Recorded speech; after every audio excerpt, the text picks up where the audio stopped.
et nous voulons accueillir ceux qui sont avec nous en ligne et aussi ceux qui sont avec nous de loin.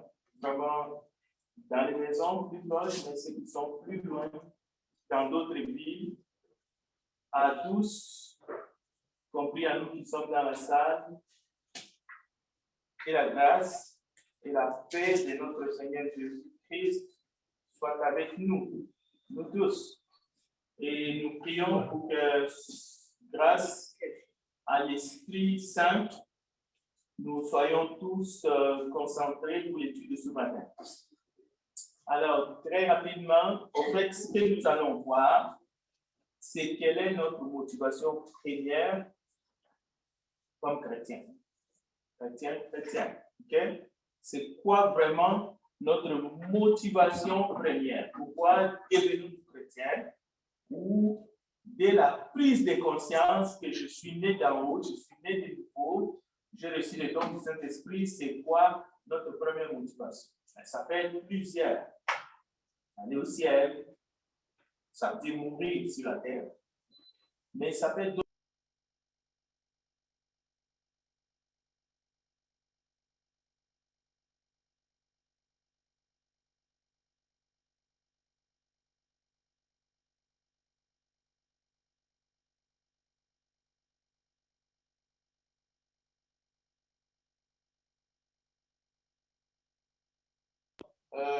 J'espère vraiment que je vous demande, on va aller un peu plus vite pour essayer de terminer l'étude. C'est toujours bien quand on commence une étude et on l'a fini.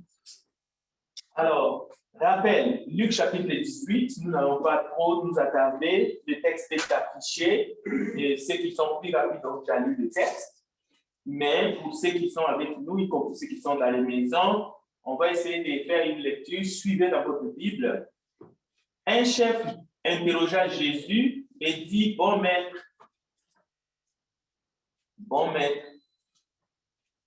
que dois-je faire pour hériter la vie éternelle? Jésus lui répondit, pourquoi m'appelles-tu bon?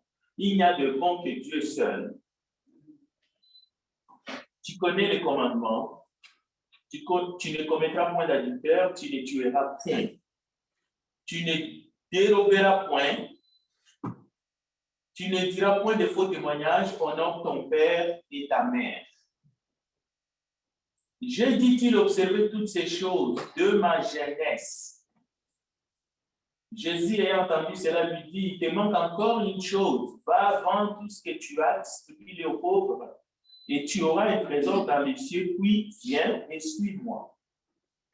Lorsqu'il entendit ces paroles, il devint tout triste car il était très riche. Jésus, voyant qu'il était devenu tout triste, dit qu'il est difficile à ceux qui ont des richesses d'entrer dans le royaume de Dieu, car il est plus facile à un chameau de passer par les trous d'une aiguille qu'à un riche d'entrer dans le royaume de Dieu. Ceux qui l'écoutaient dirent, et qui peut être sauvé? Jésus répondit, ce qui est impossible aux hommes est possible à Dieu. Pierre dit alors, voici, nous avons tout quitté et nous t'avons suivi. Et Jésus leur dit, je vous l'ai dit en vérité, il n'est personne qui ayant quitté à cause du royaume de Dieu sa maison ou sa femme ou ses frères ou ses parents ou ses enfants ne reçoivent beaucoup plus dans ces siècles et dans les siècles à venir la vie éternelle. Quel est le plus grand problème de cet homme? C'est une question. Selon vous, quel est le plus grand problème de cet homme qui pourrait aussi être notre plus grand problème aujourd'hui? Voilà la question.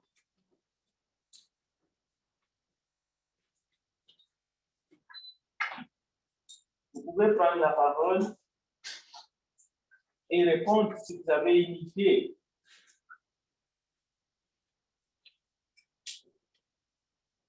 Moi, je pense, Frédéric, que c'est bien. C'est Dieu. Oui. C'est bien parce que lui observer certaines choses. Oui. Mais pour Dieu, il voulait gâter ce qu'il y avait. Vous ne pouvez pas le laisser. Exactement. C'est ça. Mais écoutez, c'est ça justement. Quand nous avons un texte devant nous, souvent on prend le bout qui nous arrange. Mais il y a beaucoup d'enseignements dans ce que nous venons d'entendre ce matin, dans la bouche du Seigneur Jésus. C'est un entretien entre lui et quelqu'un, un humain comme vous et moi. Voilà pourquoi nous voulons voir quel est le plus grand problème de cet homme qui serait aussi notre problème de nos jours. Oui, la sœur Joséphine avait de mentionner quelque chose vraiment de très, très, très important. Il faisait beaucoup de choses. D'abord, il a appelé Jésus bon maître, alors qu'aujourd'hui, beaucoup ont des difficultés à l'appeler bon maître. Ils le considèrent juste comme un prophète. D'autres le considèrent comme le fils de Joseph et le fils de Marie. Et ça s'arrête là. D'autres le considèrent juste comme un mollah, un rabbin juif qui a vécu comme tout le monde et on a inventé une histoire derrière son dos. Donc, cet homme faisait beaucoup de choses. Ça, c'est un point. Il faut retenir. Il faisait beaucoup. Et les textes les démontrent, les textes les disent parce qu'il les dit lui-même et Jésus ne les concrétise pas. Quel est son plus grand problème qui pourrait aussi être notre plus grand problème aujourd'hui? Alors, avançons.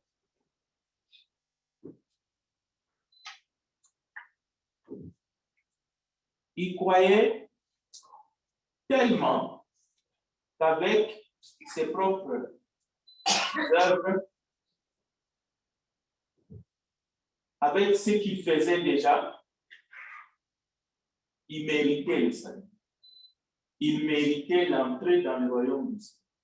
C'est son plus grand problème qui est aussi notre problème aujourd'hui. Bien sûr, il ne s'agit pas de croire qu'il ne faut rien faire. Ce n'est pas le débat entre la foi et les œuvres, mais de la mauvaise façon, présenté de la mauvaise façon.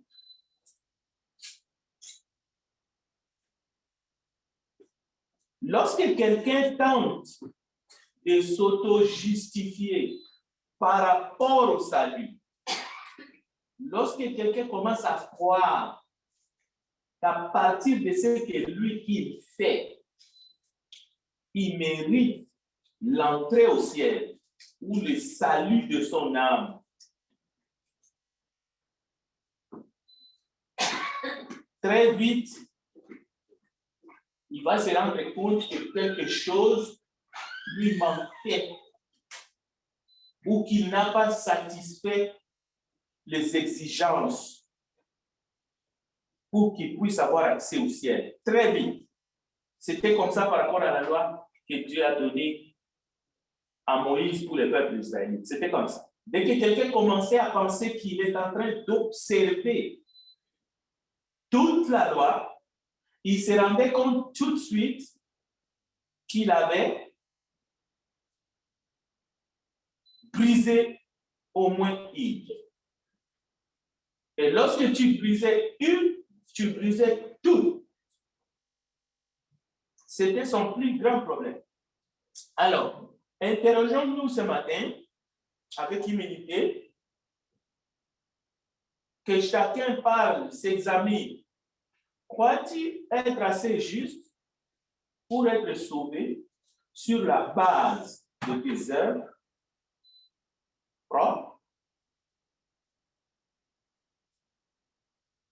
ou sur la base de l'œuvre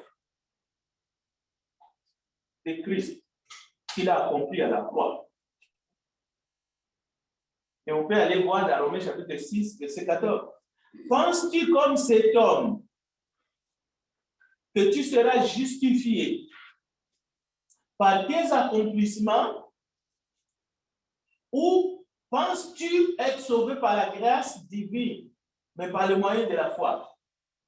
Mais pas une grâce permissive, c'est-à-dire tu vas te traîner, tu vas refuser même d'obéir à l'évangile, ben, la grâce de Dieu va venir sur toi comme une bombe et puis tu es sauvé. Non.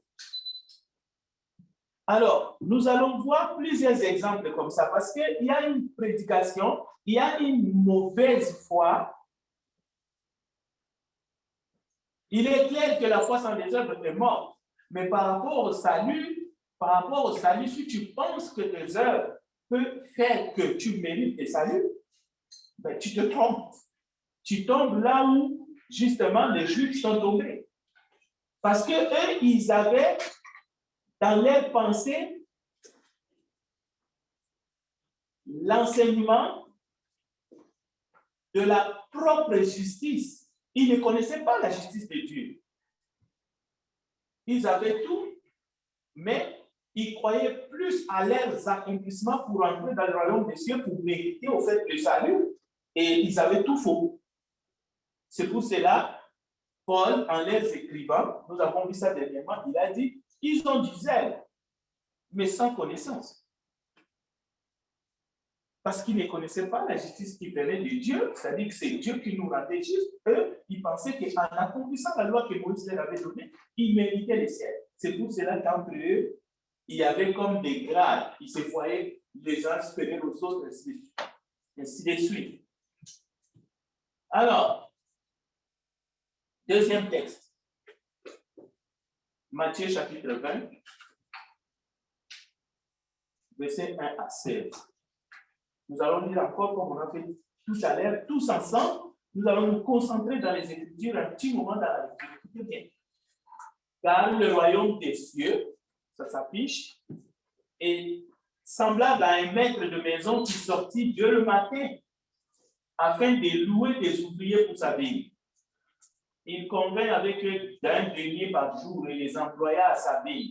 Il sortit vers la troisième heure et il en vit d'autres qui étaient sur la place sans rien faire. Il leur dit, allez aussi à ma vigne et je vous donnerai ce qui sera raisonnable. Et ils y allèrent. Il sortit de nouveau vers la sixième heure et vers la neuvième heure. Et il fit de même. Étant sorti vers la 11e heure, très tard, il en trouva d'autres qui étaient sur la place et il leur dit, pourquoi vous tenez-vous ici toute la journée sans rien faire? Il lui répondit, c'est que personne ne nous a loués. Allez aussi à ma ville, leur dit-il. Quand le soir fut venu, le maître de la ville dit à son intendant, appelle les ouvriers et paye-leur le salaire en allant du dernier au premier. Ceux de la 11e heure virent et reçurent chacun un denier. Le premier vit ensuite, croyant recevoir davantage. Il a beaucoup travaillé, le premier, toute la journée sous le soleil. Mais ils reçurent aussi chacun un denier. En les recevant, ils murmurèrent contre le maître de la maison et dirent, ces derniers n'ont travaillé qu'une heure. Et tu les traites à l'égal de nous qui avons supporté la fatigue du journée et la chaleur. Écoutez bien les détails. La fatigue de la journée et la chaleur. Deux ingrédients. Ce n'est pas toujours facile. Il répondit à l'un d'eux, mon ami, je ne te fais pas tort. N'es-tu pas convenu avec moi d'un denier? Prends ce qui te revient et va-t'en. Je vais donner à ces derniers autant qu'à toi. Ne m'est-il pas permis de faire de mon bien ce que je veux? Ou vois-tu de mauvais œil que je sois bon? Ainsi, les derniers seront les premiers et les premiers seront les derniers. Alors, encore une fois, quel est le plus grand problème des ouvriers de la première heure et qui serait aussi le plus grand problème de chacun d'entre nous et du monde religieux aujourd'hui? Honnêtement, c'est une question. est-ce que lorsque vous lisez ce texte, quelque chose vous embête? Est-ce que quelqu'un veut prendre la parole? Oui, Frère César. Oui, peut-être que des fois, on pense que si je suis né à nouveau, ça fait longtemps, ça fait 10 ans, 30 ans, je mérite plus que celui qui a né nouveau, ça fait 1000 ans, par exemple. Oui. Nous sommes les plus anciens. Donc, nous méritons plus d'égards, plus d'attention que ceux qui viennent d'arriver. Mais plus loin encore, César a totalement raison. C'est comme ça que les humains réfléchissent. Mais parfois aussi, nous, je dis bien notre problème. Mais dans le monde religieux, c'est comme ça.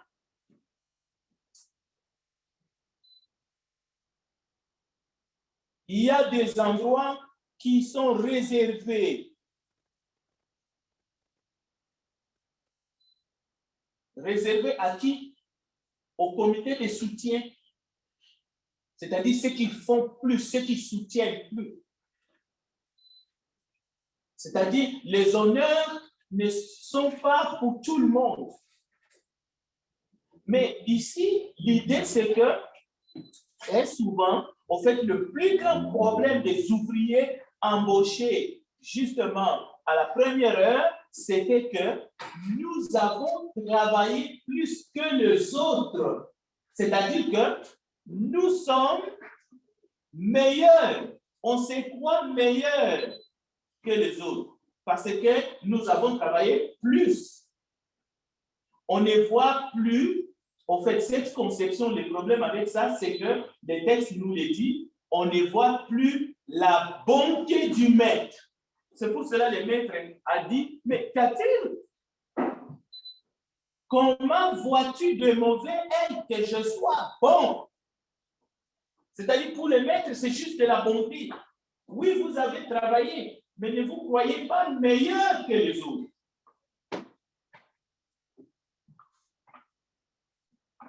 Bien sûr, ce n'est pas une parabole ici qui encourage la paresse. Non. Tous ont travaillé, tous ont été embauchés, mais à différentes heures. Mais voilà, non, nous, moi, je connais plus, et ainsi de suite. Vous voyez, on se croit meilleur que l'autre. Voilà les problèmes de ces ouvriers. En fait, ils méritaient plus. Comment tu nous payes de la même façon que les autres? Et ici, il faut faire attention, il ne faut pas vous tromper. Nous sommes dans le cadre, dans les domaines. Je t'enseigne.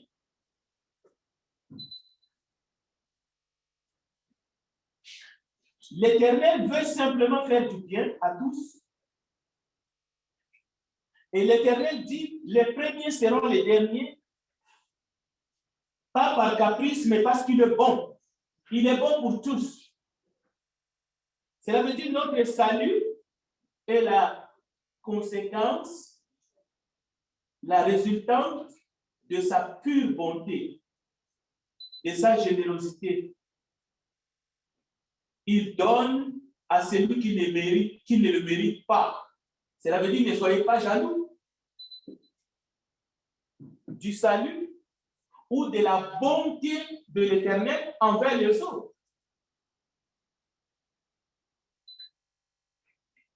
Au sujet du salut éternel. Donc, c'est sa grâce qui compte.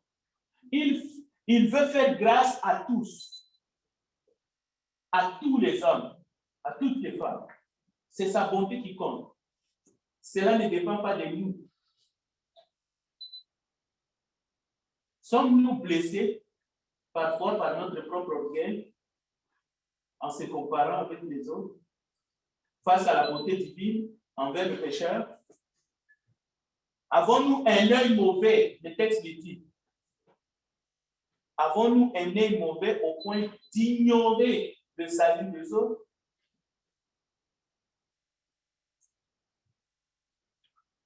Vous savez, même pas seulement dans le monde religieux, même dans les corps du Christ, on trouve des chrétiens frustrés.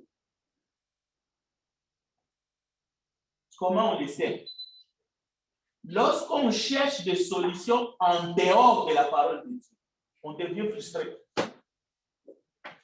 C'est parce qu'on est frustré qu'on fait ça. Donc, il faut faire attention. Il ne faut pas chercher des solutions en dehors des Écritures, parce qu'il n'y en a pas. C'est un signe de la frustration. Les raisonnements, les philosophies, fait qu'on peut perdre la foi facilement. Parfois, suite aux événements qui vont arriver dans ce monde et qui arrivent déjà, on peut aussi devenir amer. Oui, ils ont travaillé, maintenant ils disent qu'ils ont travaillé beaucoup. Les autres n'ont pas le droit de recevoir comme eux. C'est comme quelqu'un qui disait, écoutez, les méchants ne doivent qu'attendre la pluie de la colère de Dieu, parce qu'ils ont tellement fait du mal. Un enfant de Dieu réussit dans les domaines du salut, mais aussi dans tous les domaines de la vie. Je vais vous donner 2 textes, mais on va lire seulement un seul. Alors, notez Ecclésiaste chapitre 2, versets 16 à 24. C'est pour montrer la rudesse de la vie, la complexité de la vie et la providence de Dieu pour ceux qui mettent en lui toute leur confiance. Toutes les confiances. Alors maintenant, cherchez les textes qu'il faut comparer avec Ecclésiaste chapitre 2, verset 16 à 24. C'est Proverbe 10, le verset 22 et le verset 23. Je demande à un frère de nous les lire dans ça, s'il vous plaît, ou une sœur. Proverbe 10, verset 22 à 23. Nous sommes dans le domaine du salut, mais du travail, de la réussite, parce que ces ouvriers, y compris l'homme qui a appelé Jésus bon maître, nous voyons qu'il a réussi. Pas seulement dans la vie, il avait beaucoup de gens et il avait beaucoup de biens, mais il a réussi à faire beaucoup de choses pour l'Éternel dans sa vie. Déjà, il appelle Jésus bon. Il a réussi à servir, à ne pas envier, à ne pas convoiter, à ne pas voler, à ne pas tuer. Alors, allez-y, Proverbe chapitre 10, verset 22 à 23. Écoutons bien justement comment est-ce que celui ou ceux qui mettent toute leur confiance en Dieu réussissent, mais dans tous les domaines, en commençant d'abord par les domaines du salut.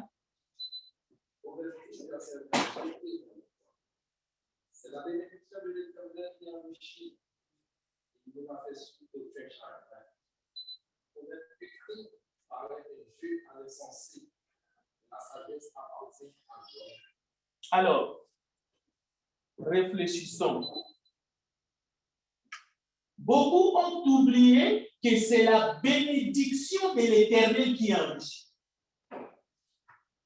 Et il ne les fait accompagner d'aucun chagrin. Mais beaucoup de gens ont foi qu'ils ont réussi dans la vie. Mais comment? Comment?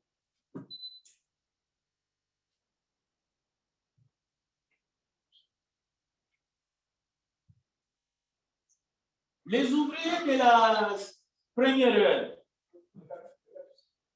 ils ont réussi, ils ont travaillé toute la journée, mais à la fin de la journée, ils étaient frustrés. Juste en regardant la paye de leurs semblables, mais ils étaient frustrés, ils sont allés mal dormir. Et les paroles du Seigneur les ont frustrés encore. Mon ami, où vois-tu de mauvais œil que je sois bon? Et dans le monde aujourd'hui, il y a tellement de frustration parce que les gens cherchent des solutions en dehors des Écritures. Et dans le domaine du salut, Lorsque vous commencez à croire que c'est par rapport à ce que vous faites, c'est par rapport à vos accomplissements que vous avez le droit d'entrer au ciel, mais vous êtes frustré parce que vous allez vous frustrer encore et les Écritures vont vous frustrer davantage. Parce que ce n'est pas de cela qu'il s'agit. Donc, maintenant, sachez ceci. Troisième exemple, parce que nous devons vider le baril. C'est très important. Luc chapitre 15, nous connaissons les textes par cœur. Écoutez les textes, je vais aller vite. Or, les fils aînés, Luc chapitre 15, c'est Jésus qui enseigne de sa propre bouche à ses disciples. Or, les fils aînés étaient dans le champ. Lorsqu'il revint et approcha de la maison, il entendit la musique et le danse. Ça aurait pu égayer son cœur, n'est-ce pas? Il aurait pu dire, oh, quelle journée j'ai eue dans les champs. Maintenant, il faut que je danse et que j'écoute la bonne musique. Non, non. Écoutez bien la réaction d'un frustré. Il appela un des serviteurs et lui demanda qu'est-ce que c'était. Ce serviteur lui dit, mais ton frère est de retour. Et parce qu'il a retrouvé en bonne santé, ton père a tué les veaux gras. Là aussi, il aurait dû dire, écoutez, j'ai passé toute une journée, les veaux gras est tué. Alors, je ne peux qu'entrer pour commencer à manger. Qu'y a-t-il de bon après une longue journée de travail, qu'on trouve la table est prête et qu'on commence à manger avec les gens qu'on aime? Mais non, lorsqu'on est amer, lorsque notre cœur est amer, on est amer avec tout le monde, on est frustré, voici comment est-ce qu'on réagit. Comme les fils aînés. Et le verset 28 nous dit, il s'est mis en colère et ne voulut pas entrer. Son père, il s'agit bien de son père biologique, c'est lui qui l'a mis au monde. C'est lui qui est la source même. Dieu a permis à travers cet homme, lui, qu'il puisse venir à la vie, et aussi à travers sa maman. Son père sortit et le pria d'entrer. Un père qui prie son fils d'entrer. Ça aurait pu être le contraire, non? Le verset 29. Mais il répondit à son père, voici, il y a tant d'années que je te sers, sans avoir jamais transgressé tes ordres. Vous voyez? Transgresser tes ordres. C'est un légaliste. C'est quelqu'un qui s'appuie sur ses œuvres propres.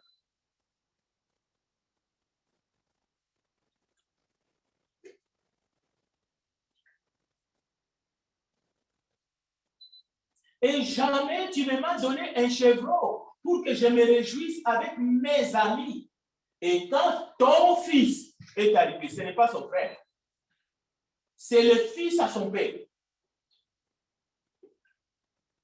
Quand ton fils est arrivé, c'est lui qui a mangé ton bien avec des prostituées. C'est pour lui que tu as tué les veaux gras. Là, il disait la vérité. Oui, il a mangé avec le pain. Mais le problème n'est pas là. Le verset 31. Mon enfant, lui dit le Père, tu es toujours avec moi et tout ce que je est à toi. Je l'ai mis en rouge, j'ai souligné. Voilà les problèmes de beaucoup d'hommes et de femmes aujourd'hui dans l'église. Ils ne savent pas que tout ce qui est à Dieu est à eux. Ils courent de gauche à droite, ils sont en train de faire des charlots parce qu'ils veulent avoir ce qui est à eux.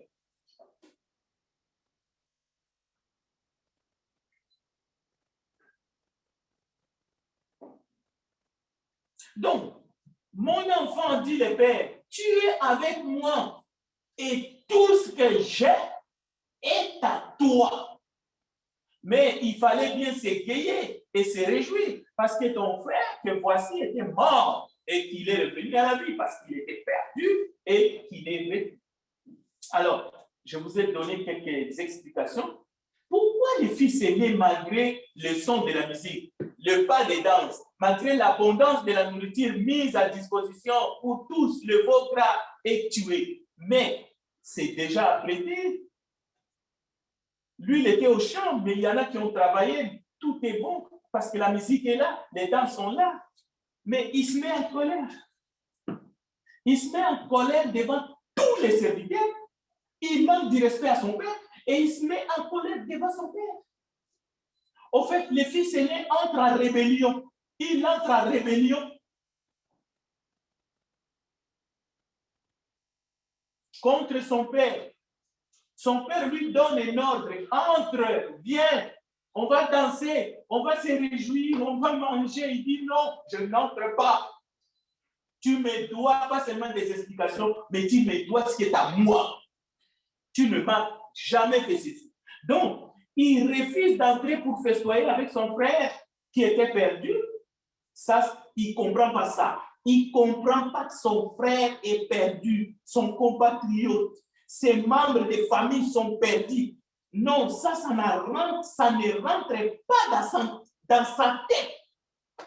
Lui, il voit seulement tout le monde est bien. Tout le monde est bien vêtu, tout le monde est bien habillé, tout le monde va à l'église quelque part.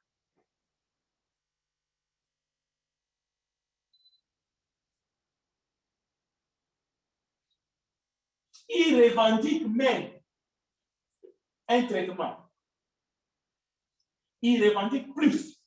Il revendique les avoirs de son père, ignorant que c'était à lui. Il revendique un chevreau, alors que c'est l'étable, c'est la ferme, c'est tout ce que son père a qui est à lui. Mais il revendique un chevreau, l'enfant d'un animal. C'est comme ces gens, Dieu lui donne le privilège de diriger un pays, mais lui, il veut diriger sa région. Un tribaliste, un raciste.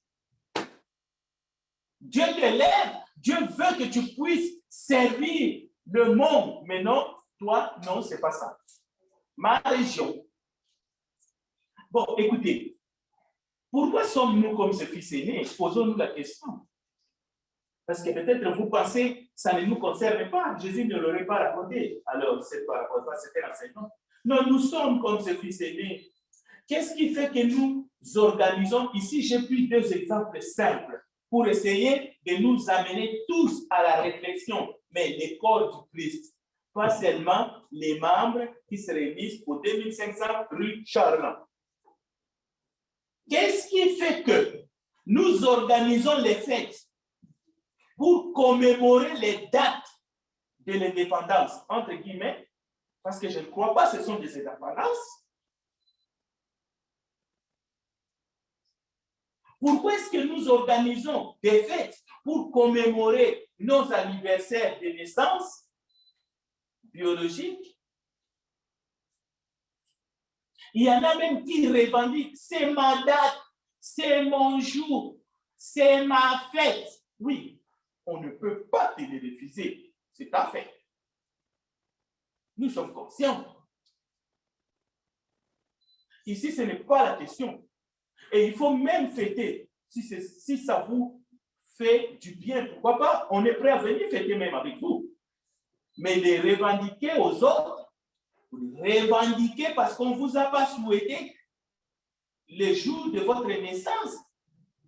Parfois même à l'être aimé, à son chéri, parce qu'il a oublié ou elle a oublié et faire la guerre à cause de ça. Bon, la question est, pourquoi organisons-nous ces fêtes-là, mais lorsqu'il y a un baptême pour le pardon des péchés, on n'organise pas de fêtes, vous le savez. Peut-être au 19e siècle, au début, lorsqu'on était des catholiques, on sait que le baptême des bébés, on invitait des gens pour venir manger et il y avait de la poisson. C'était une fête. Et il y en a qui le font encore aujourd'hui. Mais ici, on parle de l'Église du Christ.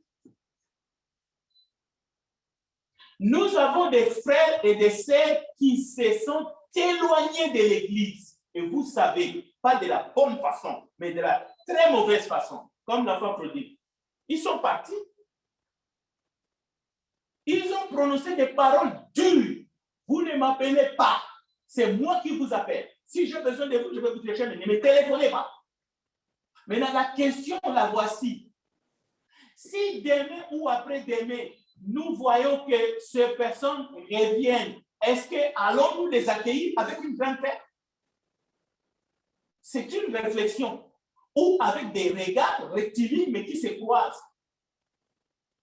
Parce que si elles ne sont pas fortes, elles vont tomber. Qu'est-ce qu'elle est revenue chercher? Elle a oublié quelque chose. C'est une mauvaise personne. Mais ça ne marche pas avec les enseignements du maître. Parce que nous parlons de l'évangélisation. Mais nous devons d'abord savoir, nous devons enlever ce qui a du mal au fond de nous, dans nos cœurs. Parce que la parole de Dieu n'est pas comme ça. Que Dieu nous aide, que Dieu nous fasse grâce. De sorte que nous ne copions pas le monde, que nous ne faisions pas comme le monde, mais que nous puissions copier notre Père céleste, que nous puissions copier ses enseignements, que nous puissions mettre en pratique ses enseignements. Même dans le domaine de la famille, on voit ces choses, on voit des réactions, mais qui sont des réactions compulsives. L'école du Christ doit se poser des questions. Mais il y a des textes. Vous allez dire, mais où est-ce que tu as sorti ça? Regardez dans Luc chapitre 15, verset 4. Quel homme d'entre vous, s'il a 100 brebis et qu'il en perd une, ne laisse les 99 autres dans le désert pour aller après celle qui est perdue jusqu'à ce qu'il la retrouve? Souvent, nous prions ici pour les gens qui ne sont pas là, les gens qui sont partis, les gens qu'on ne voit pas, les gens qui ont disparu au fait, qui ne fréquentent plus l'assemblée. Mais est-ce que vous qui êtes là, vous sentez quelque chose dans votre cœur? Pourquoi on cite toujours cela? Moi, je suis ici, chaque dimanche après dimanche, je suis là. On ne cite pas mon nom devant. Est-ce que vous sentez ce genre de réaction? Est-ce que vous vous dites ça au fond de vous-même? Mais c'est ce que Jésus a enseigné. Qu'il ne fallait pas que ça soit ainsi. Parce que cette personne qu'on suit est perdue. Cette personne est en danger de mort. Mais toi, tu n'es pas en danger de mort. Toi, tu es comme les 99. Tu n'as pas besoin de repentance si tu es sincère. Et si tu es là pour adorer le Dieu vivant. Mais nous tous, nous devons nous préoccuper pour les perdus. Pour ceux qui sont éloignés. Les chrétiens qui ont abandonné. Les textes continuent au verset 6. Et de retour à la maison, il appelle ses amis et ses voisins et leur dit, réjouissez-vous avec moi, car j'ai retrouvé ma brebis qui était perdue. De même, je vous l'ai dit, il y aura plus de joie dans le ciel pour un seul pécheur qui se répand que pour 99 justes qui n'ont pas besoin de repentance. De même, je vous l'ai dit, il y a de la joie devant les anges de Dieu pour un seul pécheur qui se répand. Mais souvent, nous passons cette joie, c'est seulement lorsqu'on annonce, oh, il y avait un baptême, et puis on fait cette sourire chose-là. Mais est-ce que nous exprimons vraiment notre joie? Est-ce que nous organisons une fête? Hérode a organisé la fête, c'était la fête de son anniversaire, et il a coupé la tête de Jean-Baptiste. Maintenant, nous suivons l'exemple de qui? D'Hérode.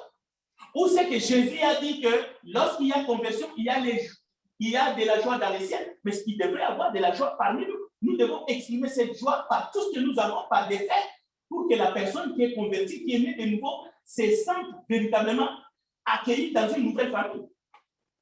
Vous voyez comment est-ce qu'avec des conciles, avec des canons, les gens se sont mis ensemble pour justement éloigner le monde religieux de la véritable évangile. Non, l'Église existe depuis les jours de la Pentecôte. Et ils ont créé leur affaire après. Nous ne sommes pas sortis d'eux. C'est impossible. Donc, nous allons terminer avec ces rappels.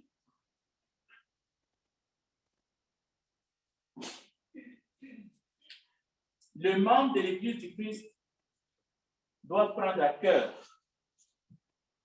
le commandement du Seigneur d'enseigner l'Évangile aux hommes qui sont perdus. Souvent, j'attends beaucoup de membres, depuis 50 ans, 60 ans, ils n'ont jamais converti aucune âme. Non, notre responsabilité n'est pas de convertir, même pas une mouche. On n'est pas capable. Ça, c'est l'œuvre de l'Esprit. Nous pouvons par contre témoigner les Christ. Nous pouvons confesser les noms du Seigneur Jésus. Maintenant, les gens doivent obéir à l'Évangile. La régénération, la conversion, c'est l'œuvre de l'Esprit dans l'homme, mais dans l'obéissance à la parole de Dieu. C'est ce que nous voyons depuis le premier siècle. Dans Actes chapitre 2, ils persévéraient dans la simplicité, mais ils témoignaient. Dans Actes chapitre 8, Saul, il y avait une grande persécution, mais la Bible nous dit qu'il y avait des maîtres, mais malgré cela, ceux qui avaient été dispersés allaient de lieu en lieu, annonçant la bonne nouvelle de la parole. Philippe étant descendu dans la ville de Samarie, il prêcha le Christ.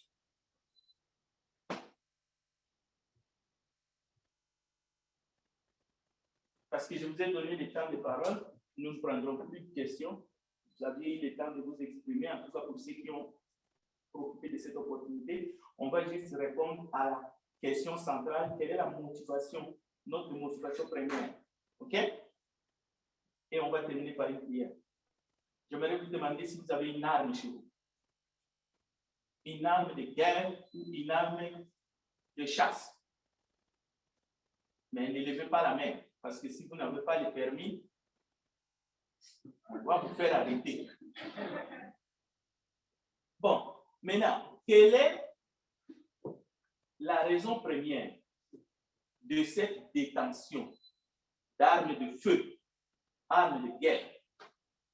Que ce soit pour chasser les animaux ou c'est quoi? Mais les gens vous diront, c'est pour me défendre. C'est pour la sécurité juste que j'ai cette arme. Ainsi de suite. C'est secondaire, c'est un prétexte. C'est un mensonge. Bon, pour que vous compreniez, l'arme est faite pour tuer. Si vous avez une arme pour la chasse, mais c'est pour tuer les animaux. Si vous avez une arme de guerre, que ce soit l'arme de chasse, vous pouvez tuer. C'est pour tuer que vous l'avez. C'est la première motivation. Mais vous pouvez utiliser ça pour, je ne sais pas moi, pour autre chose, ou vous pouvez tirer un coup de feu en l'air pour que les gens entendent, ils fuient. Mais pourquoi celui qui a fait l'arme l'a fait, c'est pour tuer? C'est pour ça que vous l'avez. C'est pour ça que vous vous promenez avec. C'est pour tuer. Donc, vous avez l'intention de tuer. C'est pour cela, si vous possédez une arme et vous n'avez pas le permis, on doit vous mettre en prison, normalement. Mais on va vous juger. C'est clair. Alors, la motivation première avant de prier, lorsque vous vous engagez dans une armée, que ce soit dans la marine américaine ou l'armée rouge de Staline ou dans l'armée canadienne, la GFC, n'importe quoi, la première motivation lorsqu'on s'enrôle dans l'armée, c'est pour tuer. Pour tuer des humains. Qu'on va qualifier, ce sont des ennemis, parfois visiblement. C'est-à-dire, même en allant défendre votre nation à l'extérieur, mais vous allez tuer des humains, créés à l'image de Dieu. C'est pour cela, il est dit même dans les métiers des arts, la meilleure défense, c'est la tâche. Ici, dans ce monde ici-bas. Maintenant, ces valeurs que je viens de décrire n'ont rien à voir avec les valeurs chrétiennes, avec les valeurs célestes. Il faut qu'on se comprenne. Dans le royaume de Dieu, c'est différent. On y trouve des artisans de la paix. Et j'espère que nous en sommes. Donc, la motivation première lorsque quelqu'un s'engage dans l'armée du Seigneur Jésus-Christ, parce qu'il est le Seigneur, c'est de sauver les âmes. C'est ça notre motivation première. Nous pouvons aller, nous avons envie d'aller au ciel. Nous avons envie de mourir et aller au ciel. Disons-les comme ça. Nous avons envie que le Seigneur revienne aujourd'hui. Qui ne serait pas content? Le COVID-19 s'arrêtera. Et quoi? C'est fini. Donc, nous avons besoin aussi de la vie que nous avons, la communion. Ça fait du bien, ça fait tellement du bien de vous voir ce matin. Nous allons partager la table du Seigneur. Nous aimons Jésus. C'est bien. Et nous attendons notre Seigneur, parce que c'est lui qui connaît le jour et l'heure. Mais la motivation première en devenant chrétien, c'est pour le salut des âmes, c'est pour sauver les âmes, sauver les pécheurs. Et ces pécheurs sont des méchants. Un pécheur, c'est plus qu'un méchant. Un pécheur, c'est un meurtrier. Un pécheur, c'est un voleur. Comme Saul. Saul était un meurtrier. Et Jésus a fait quoi? Il a sauvé Saul.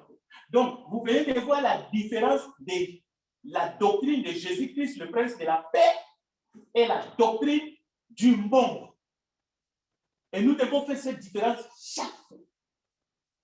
Et nous devons nous ranger du côté de Jésus. Voilà notre motivation première. Terminons par la prière. Seigneur, Créateur du ciel et de la terre, nous te bénissons ce matin et nous voulons nous approcher auprès de toi parce que nous avons envie de t'offrir un culte agréable à l'honneur de ton Seigneur. Bénis ton peuple.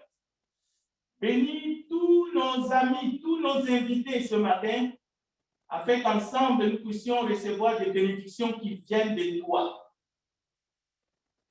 Gloire et louange à ta parole qui est la vérité. Affermis nos cœurs. Remplis-nous par ton esprit. Dans le précieux nom de notre Seigneur Jésus-Christ, nous avons ainsi prié. Amen. Amen. Et Dieu te bénisse.